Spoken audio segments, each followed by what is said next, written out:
আমি সঞ্জয় মহন্ত, তেহট্ট উচ্চ বিদ্যালয়ের প্রাক্তন ছাত্র। তেহট্ট উচ্চ বিদ্যালয় সম্পর্কে কিছু বলতে গেলেই প্রথমেই আমার মনে পড়ে 1989 সাল। আমি যখন ক্লাস 5-এ গেলাম সেই দিনটার কথা। 5-এ তখন অ্যাডমিশন টেস্ট হতো।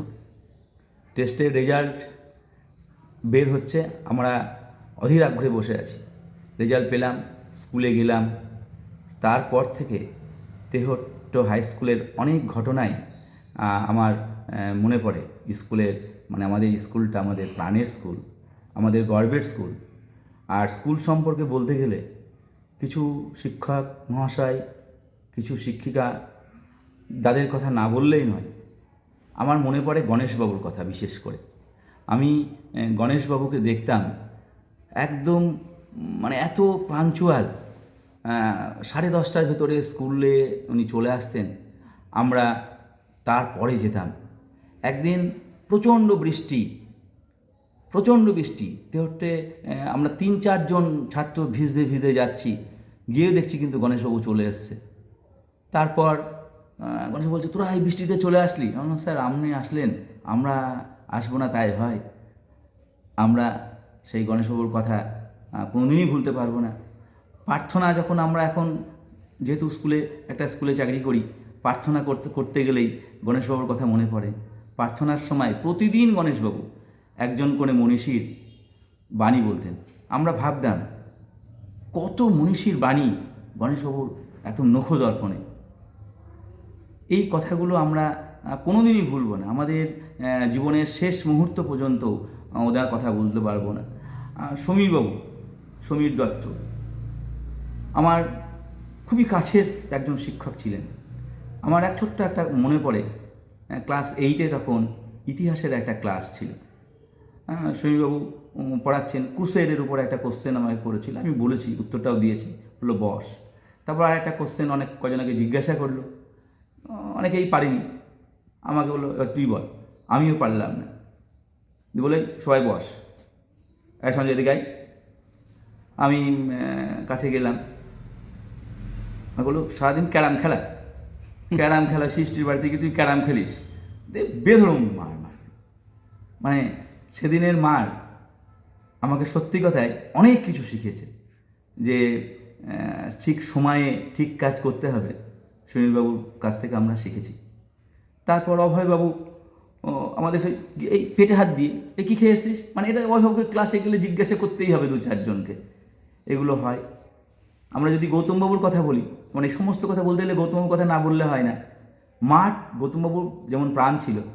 আমি যখন ক্লাস 7-এ পড়ি, তখন তেহট্টে ওই ইন্টার যে ফুটবল হয়, সে ফুটবল খেলা ছিল। তখন এটা মেজারমেন্টে ছিল, 4 ফুট 10 ইঞ্চি একটা মেজারমেন্টে ফুটবল খেলা হতো। 4 ফুট 10, 5 ফুট 2, না 4 ফুট 10 আর 5 ফুট 2, 4 ফুট 10-এ খেলা হতো। তা আমরা খেলায় অংশগ্রহণ করেছি তেহট্ট হাই স্কুল। সেই বছরই আমরা ডিস্ট্রিক্টে গেছিলাম, কিন্তু দুর্ভাগ্যের বিষয়, ডিস্ট্রিক্টে সেদিন আমরা হেরে গেছিলাম, আমরা রানার্স হয়েছিলাম। তার আগে তেহট্ট স্কুল 2বার ডিস্ট্রিক্ট চ্যাম্পিয়ন হয়েছে, আমরা সেবার রানার্স হয়েছিলাম। তার কারণ ঠিক না, সেই সময় যেহেতু মেজারমেন্টে ছিল, আমি ওই মেজারমেন্টে একটু বড় হয়ে গেছিলাম। সেই কারণে আমি সেই মাঠে খেলতে পারিনি। বিশ্ববিকাশ, অসিত এরা ছিল, এরা সবাই খেলেছে, কিন্তু আমরা জয়লাভ করতে পেরেছিলাম না। কিন্তু ইন্টার স্কুলে প্রত্যেকটা মাঠে আমি দেখতাম অখিলবাবু আর ধীরেনবাবু যেতেন। কোনো মাঠ কিন্তু অখিলবাবু, ধীরেনবাবু মিস করতেন না। আর কি বলবো, সামনে যে 75 বছর উৎসব আসছে, আর কি উৎসবই বলবো, সেই 75 বছরের যে সুবর্ণ জয়ন্তী বর্ষ তেহট্টে উদযাপিত হচ্ছে, এটা শুনে আমার সত্যি ভালো লাগছে। এই কারণেই আমাদের প্রত্যেক প্রাক্তন ছাত্রকে স্কুলের তরফ থেকে বর্তমানে যে সমস্ত শিক্ষক শিক্ষিকা আছেন, যেভাবে ডাকেন বা সব সময় তারা আমাদের সঙ্গে যোগাযোগ রাখছেন, এই জন্য আমরা বর্তমান যিনি শিক্ষক আছেন আমাদের মানিকবাবু, যে দায়িত্বপ্রাপ্ত মানিকবাবু আছেন, ওনাকে আমি আমার অন্তঃস্থল থেকে প্রণাম জানাই। মানিকবাবুর এই উদ্যোগেই এত বড় একটা অনুষ্ঠান সুষ্ঠুভাবে সম্পন্ন হবে, এটা আমার বিশ্বাস। আর স্কুলের কথা আমরা যখনই বলি আর কি, তখন আমাদের মাথা নত হয়ে আসে, কারণ আমাদের তো প্রাণের স্কুল, আমার গর্বের স্কুল। আর একটা কথা বলি, যাত্রা, মানে আমাদের এই তেহট্ট হাই স্কুলের যেটা ডেভেলপমেন্ট, সবটাই কিন্তু তেহট্ট সাধারণ মানুষের অল্প অল্প পয়সায় এটা কিন্তু হয়েছে। আমি ছাত্রদশা থেকেই শিক্ষক মহাশয়দের কাছে এই কথাগুলো শুনে এসেছি। তার ভিতরে যাত্রা কিন্তু একটা অঙ্গ। তেহট্টে তখন 4 দিন ব্যাপী যাত্রা অনুষ্ঠান হতো, এবং সেই যাত্রা অনুষ্ঠান হলে পরেই তেহট্টের মানুষ মনে করতো একটা মেলা, একটা উৎসব। আমরা দেখতাম 4টের সময় তেহট্টে লাইন দিয়ে মানুষ যাচ্ছে তেহট্ট হাই স্কুলের দিকে। তখন আমরা আপ্লুত হয়ে পড়তাম, সত্যি মানুষের কি আবেগ স্কুলের প্রতি। সেই আবেগ আজ অনেকটাই কমে গেলেও আমরা সেই সময়কার যারা প্রাক্তন ছাত্র, আমরা কোনোদিনই সেটা ভুলতে পারবো না। এবং সেই সময়কার যাত্রা যখন আসতো আর কি, সেই সময়টা যেমন কিছু প্রাক্তন ছাত্র প্রচারে বার হতো, সেই সময়কার স্কুলে কর্মরত যে সমস্ত শিক্ষক শিক্ষিকা ছিলেন তাদের ভেতর অনেকেই বার হতো। মানে যাত্রা আসলে আমার ভবেশ কর্মকারের কথা সত্যি মনে পড়ে।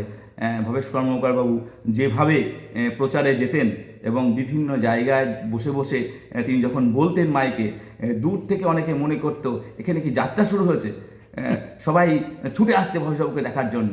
মানে আলাদা একটা উন্মাদনা যে তেহট্ট স্কুলে যাত্রার প্রচার করতে এসছে, আর চ চ চ চলে আসছে। এরকম অনেক ঘটনা আছে, ঘটনা তো বলে শেষ করা যায় না।